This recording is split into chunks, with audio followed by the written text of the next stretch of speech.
Ready? Ready.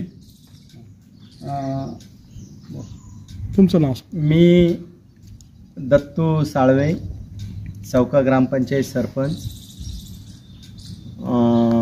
या ठिकाणी प्रथमतः सर्व पत्रकार बांधवांचं हार्दिक स्वागत.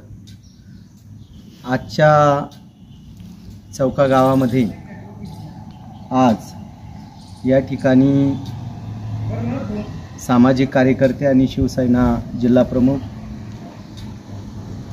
सन्माननीय रमेश भाऊ पवार यांनी महाराष्ट्र रोजगार हमी योजनेअंतर्गत पाणंद रस्ते असतील, खडीकरण असेल, प्युअर ब्लॉक असतील, महिषासुर महाराज हे गावाचं दैवत आहे, त्या ठिकाणी त्यांनी 3 लाख रुपयांचे एक हायमस्ट प्रकाश देण्याचं काम केलेलं आहे. असे एक नव्हे तर अनेक कामात रमेश भाऊ पवार यांचं चौका नगरीमध्ये अतिशय मोठं योगदान झालेलं आहे. आणि मी सरपंच या नात्याने त्यांचं प्रथमतः चौका गावाच्या इतिहासामध्ये जे विकासात्मक कामं केली त्याबद्दल त्यांचं या ठिकाणी स्वागत करतो. की अशा तळागाळातला नेता, खंबीर नेतृत्व, जो की बहुजनाच्या हिताचं, बहुजनाचं सुखाचं, असाच एक आमच्या गावातील दुःखद जी घटना ॲक्सिडेंट झाला होता त्यामध्ये भाऊनं केलेलं सहकार्य ते गावाच्या डोळ्यात मावणारं आहे. आणि म्हणून अशा सुखादुखात वंचिताची सेवा करणारा एक चांगला वाडी तांड्यावरला कार्यकर्ता निर्माण झाला. आणि कुठेतरी चौका एक गाव आहे, अशा अनेक गावांना ते मदत करत आहे. त्याबद्दल मी त्यांची मानावे तितके आभार कमी आहेत. आणि म्हणून चौका गावामध्ये खडीकरणाचा रस्ता आहे, मजबूतीकरणाचा विषय आहे, प्युअर ब्लॉकचा विषय आहे.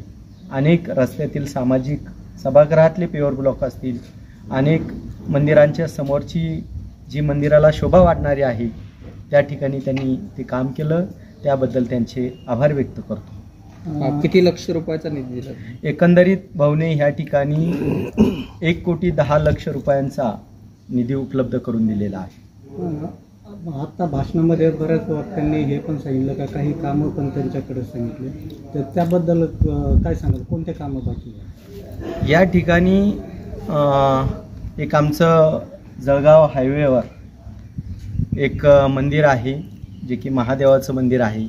त्या ठिकाणी प्युअर ब्लॉक बसवण्याचं काही आमच्या गावचे चेअरमन त्यांनी बाबाप्पा कोठाळे त्यांनी मागणी केली होती की बाबा त्या ठिकाणी भाऊने अनेक कामं केले, पण त्या ठिकाणी सुद्धा त्यांनी मंदिराच्या समोर प्युअर ब्लॉक बसावे. आणि तात्काळ भाऊने त्या ठिकाणी त्याला हुजरा दिला आणि ते नक्कीच शासन दरबारी आचारसंहितेच्या अगोदर त्याची प्रशासकीय मान्यता काढतील आणि ते कामसुद्धा मार्गी लागेल. विधानसभे निवडणुकीची प्रचाराची धामधूम सुरू आहे आणि तुम्ही भाषणामध्ये सांगितलं का भाजपला फार मतदान झाले होते. जर रमेश भाऊ शिंदे गटाकडून असतील तर गाव त्यांना मतदान करेल.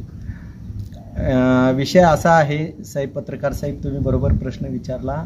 अनंत काळापासून जेव्हा आमचं वय नव्हतं त्या दिवसापासून या ठिकाणी आमच्या चौका गाव हे भारतीय जनता पार्टीला मतदान करत होतं. आतापर्यंत त्यांची झोळी भरभरून दिली, पण म्हणावं तसा विकास गावात झाला नाही. आणि केवळ माननीय खासदार, माजी खासदार रावसाहेब पाटील दानवे हे फक्त एक 5 वर्षाला कुठेतरी रोडवर यायचे, थांबायचे, 2-5 कार्यकर्त्यांशी गप्पा मारायचे आणि निघून जायचं. परंतु लोक तेही न दुर्लक्ष करता लोक त्यांची जोडी भरून द्यायची. परंतु जनता जनार्दनांनी त्यांना ह्यावेळेस सर्व काही पैसाच नसतो, धनाढ्य शक्तीविरुद्ध जनमताचं वातावरण तयार झालं आणि दानवे साहेबाला या ठिकाणी पराभवाला समोर जावं लागलं. चौका गाव हे साधारणतः 1000 मताने भारतीय जनता म्हणजे प्रतिस्पर्धी काँग्रेसपेक्षा शिल्लक राहत होतं. पण ह्यावेळेस कुठेतरी लोकांचा असंपर्क आल्यामुळे, त्यांच्याशी संपर्क न झाल्यामुळे 800 मतांनी ते ह्या ठिकाणी मायनस झालेले आहेत आणि काँग्रेस पक्ष हा 47 मतांनी भारतीय जनता पार्टीच्या पुढे निघून गेला. पण भाऊ आता BJPला सुटणार आहे सीट, तर मग रमेश भाऊ पवार सीट. हां, ही सीट महाविकास आघाडीत वर्सेस महायुती अशी होणार आहे.